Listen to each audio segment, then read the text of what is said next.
प्रभु जाको दारुण दुख देही वाकी मति पहले हरी।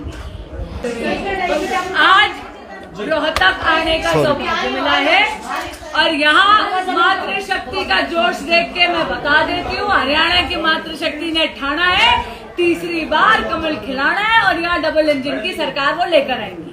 आपने जिक्र किया महिलाओं के लिए जो सरकार ने योजनाएं चलाई है, क्या क्या योजनाएं हैं जिनसे वो लाभ मिला? आपने मेरा स्पीच नहीं पढ़ सुनी ना भाई साहब? यहाँ बताना पड़ेगा, यहाँ बताना पड़ेगा जी।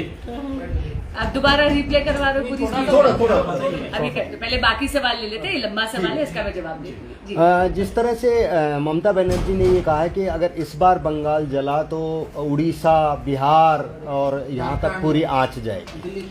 प्रभु जाको दारुण दुख देही वाकी मति पहले हरी। माननीय ममता बनर्जी स्वयं महिला मुख्यमंत्री भी हैं बंगाल की, वो वहाँ की स्वास्थ्य मंत्री भी हैं, वहाँ की गृह मंत्री भी हैं। जो दुष्कर्म वहाँ पर एक महिला डॉक्टर के साथ हुआ, इसका दर्द भारत की एक एक बेटी महसूस करती है, इसका आक्रोश भारत की एक एक बिटिया महसूस करती है।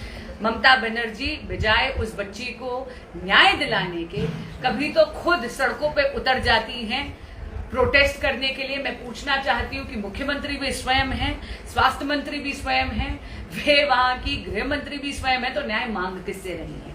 और मैं पूछना चाहती हूँ कि ममता बनर्जी की सरकार, वेस्ट बंगाल की पुलिस और वहां का प्रशासन ये जो सबूत मिटाने की कोशिश कर रहा है, जो एक बलात्कार और हत्या के मामले पे सुसाइड का यानी आत्महत्या का आवरण पहनाने का प्रयास कर रहा है, ये किस दोषी को वो बचाने का प्रयास कर रही है?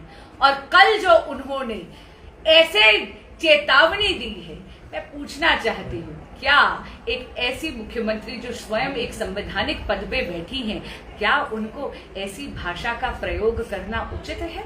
सरासर गलत है। ये दिख रहा है कि उनके आगे विवशता है, उनको समझ नहीं आ रहा है, क्योंकि उन्होंने न्याय और धर्म का पथ छोड़ दिया है। इसीलिए मैंने कहा प्रभु जाको दारुण दुख देही वाकी मति पहले हरी। मैम, जिस तरह से मणिपुर में हुआ, बीजेपी की तरफ से अब तक वहाँ पर जो है जो चल रहा है, तो जिस तरह से महिलाओं को में उसका मंगाया गया, तो क्या लगता है कि आप लोगों ने अभी उस मामले में भी आवाज़ उठानी चाहिए थी, जिस तरह से पश्चिमी बंगाल में बीजेपी आवाज़ उठा रही है?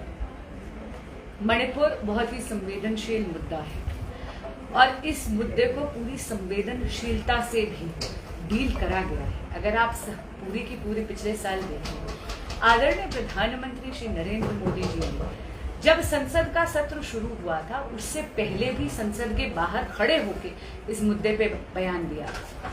विपक्ष ने नो कॉन्फिडेंस मोशन को पूर्ण बहुमत की सरकार के खिलाफ लाए, मूर्खता थी, लेकिन प्रधानमंत्री जी ने उसका भी सम्मान करते हुए वहां पर भी मणिपुर का मुद्दा उठाया।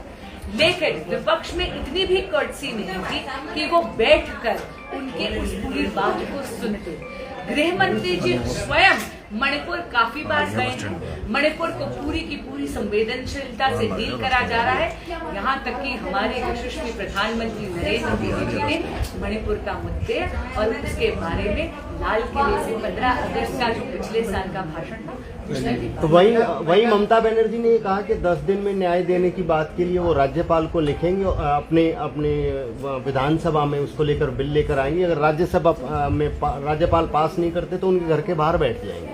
मैंने कहा ना, धरना प्रदर्शन करने पर तो वो आतुर हैं, लेकिन अपनी ड्यूटी करने में वो असक्षम लग रही हैं। और मैं पूछना चाहती हूँ, अभी तक उन्होंने इस बात का संज्ञान लेके क्या किया है कि उन्हीं की पुलिस ने इतने संगीन मामले को, जो बलात्कार और हत्या का मामला था, उस पर आवरण डालने का प्रयास करा, वो भी आत्महत्या का।